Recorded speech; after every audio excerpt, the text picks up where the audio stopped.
Depuis peu, la Russie et le Maroc affichent un rapprochement discret mais significatif.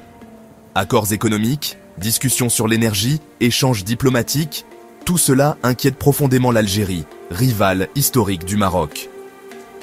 Alger, longtemps principal allié de Moscou dans la région, voit ce virage comme une menace directe à son influence.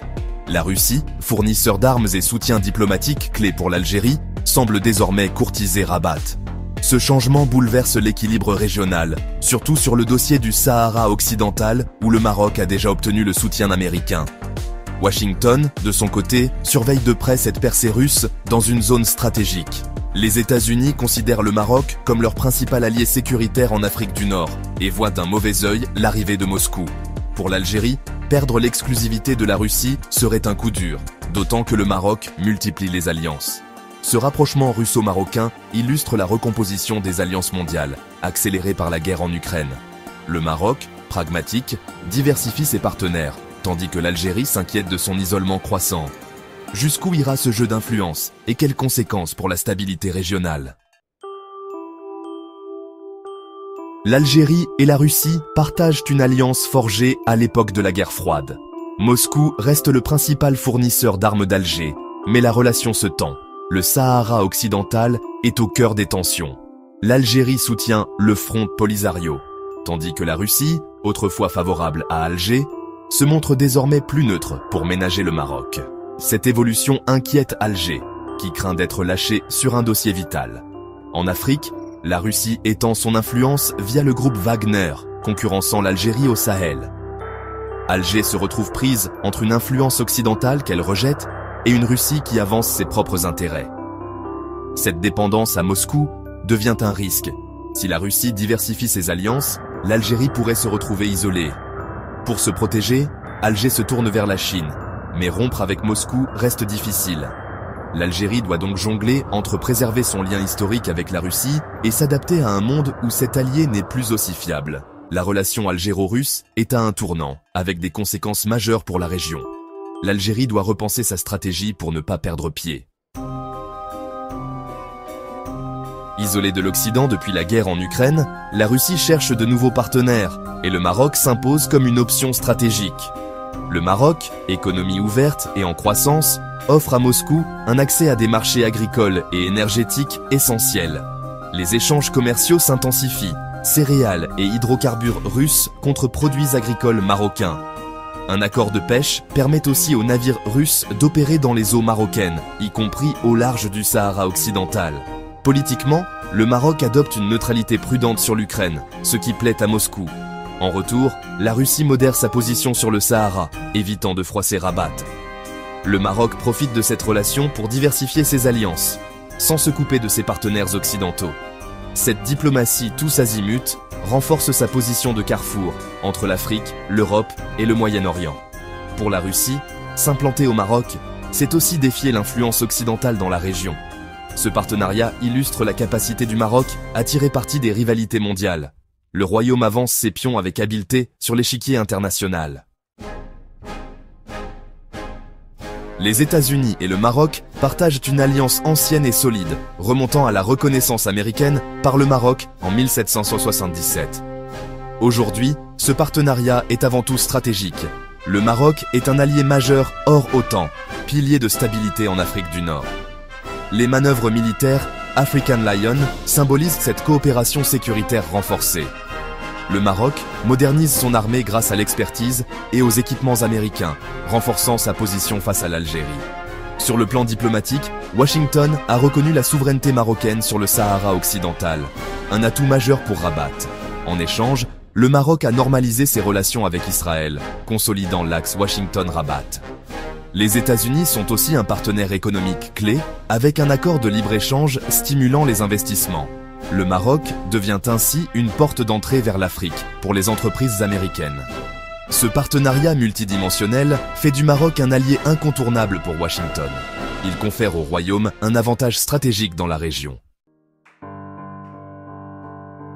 Si la Russie reste le partenaire militaire historique de l'Algérie, la Chine s'impose désormais comme son principal allié économique. Les entreprises chinoises ont transformé le paysage algérien avec des projets d'infrastructures majeurs, des autoroutes à la Grande Mosquée d'Alger, L'Algérie, cherchant à moderniser son économie, voit en la Chine un partenaire efficace et rapide. Sur le plan militaire, Alger diversifie ses fournisseurs et s'intéresse de plus en plus aux équipements chinois. L'Algérie a rejoint l'initiative des nouvelles routes de la soie, avec le port d'El Hamdania comme projet phare. Ce port, financé par la Chine, doit faire de l'Algérie un hub logistique entre l'Asie, l'Afrique et l'Europe. Mais cette dépendance croissante à la Chine inquiète, risque de surendettement, tensions sociales, perte de souveraineté. L'Algérie doit donc équilibrer les avantages de cette alliance avec les risques qu'elle comporte. Pékin gagne du terrain, mais Alger doit rester vigilante pour préserver son autonomie. Ce partenariat redéfinit la géopolitique et l'économie algérienne. Le Maroc, lui aussi, mise sur la Chine, mais avec une stratégie différente de celle de l'Algérie. Plutôt que les grands chantiers publics, Rabat attire les investissements privés chinois dans des secteurs à forte valeur ajoutée. Le projet phare, la cité Mohamed VI Tanger Tech, une ville industrielle et technologique destinée à devenir un hub pour les entreprises chinoises exportant vers l'Europe et l'Afrique. Sa localisation, à proximité du port Tanger Med et du détroit de Gibraltar, en fait une plateforme idéale. Le Maroc a aussi signé un accord dans le cadre des nouvelles routes de la soie, renforçant sa position de partenaire stable pour Pékin. Les entreprises chinoises investissent dans l'automobile, les énergies renouvelables et les technologies. Cette stratégie permet au Maroc de développer son économie tout en renforçant sa diplomatie. En devenant un partenaire clé pour la Chine, Rabat s'assure un soutien discret sur la scène internationale, notamment sur le Sahara occidental. Le Maroc se positionne ainsi comme un point de convergence des intérêts des grandes puissances. Il tire profit de la compétition mondiale pour renforcer sa place. Le Sahel est aujourd'hui le théâtre d'une compétition féroce entre grandes puissances. La France, affaiblie, a laissé la place à la Russie, qui avance ses pions via le groupe Wagner, offrant sécurité aux juntes militaires en échange d'accès aux ressources. Cette percée russe inquiète l'Algérie, qui voit son influence régionale contestée. Alger, longtemps médiateur au Sahel, se retrouve marginalisé face à la montée de Moscou. Le Maroc, de son côté, privilégie le soft power, investissements économiques, diplomatie religieuse et offre d'accès à l'Atlantique pour les pays du Sahel. Cette rivalité s'exprime aussi au sein de l'Union africaine, où Maroc et Algérie s'affrontent pour rallier des soutiens. Le Sahara et le Sahel deviennent ainsi les deux faces d'un même échiquier géopolitique. Le Maroc avance par l'économie et la diplomatie. L'Algérie tente de préserver son rôle historique. La Russie bouscule l'ordre établi. Les alliances se font et se défont au gré des intérêts. La région est plus que jamais au cœur des stratégies globales. Dans cette guerre d'influence, le Maroc marque des points grâce à sa stratégie de diversification. Il consolide son alliance avec les États-Unis, attire les investissements chinois et ouvre de nouveaux marchés avec la Russie. Cette flexibilité lui donne un avantage sur l'Algérie, qui reste plus rigide et dépendante de ses alliances historiques. Alger voit son influence au Sahel contestée et peine à contrer les avancées marocaines sur le Sahara. Le rapprochement avec la Chine offre des opportunités, mais crée aussi de nouveaux risques de dépendance. Pour la Russie, l'Afrique devient un terrain de jeu. Mais son influence reste fragile et dépendante de régimes instables. Les États-Unis gardent le Maroc comme point d'ancrage, mais peinent à freiner la progression russe. La Chine, elle, tisse une toile économique durable, évitant les conflits politiques. Que ce soit avec l'Algérie ou le Maroc, Pékin s'impose comme la grande gagnante sur le plan économique. Les équilibres restent fragiles et chaque acteur doit s'adapter en permanence. La partie est loin d'être terminée.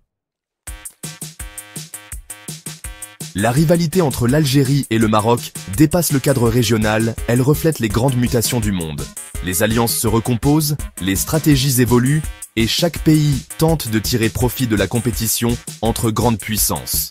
Le Maroc, pragmatique, s'impose comme un carrefour ouvert à tous les partenaires, renforçant sa position centrale. L'Algérie, attachée à ses alliances historiques, doit s'adapter pour ne pas se laisser distancer. La Russie cherche à s'imposer après son isolement européen. La Chine avance ses pions économiques. Les États-Unis tentent de préserver leur leadership. Cette compétition ajoute une complexité aux tensions locales, mais crée aussi des opportunités de développement. Les pays du Maghreb ne sont plus de simples spectateurs, ils deviennent des acteurs qui jouent à leur propre carte. Leur capacité à naviguer dans ce nouvel environnement déterminera l'avenir de la région. Les équilibres sont fragiles et tout peut basculer rapidement. La question reste ouverte. Qui dominera vraiment cette partie d'échecs mondiale ?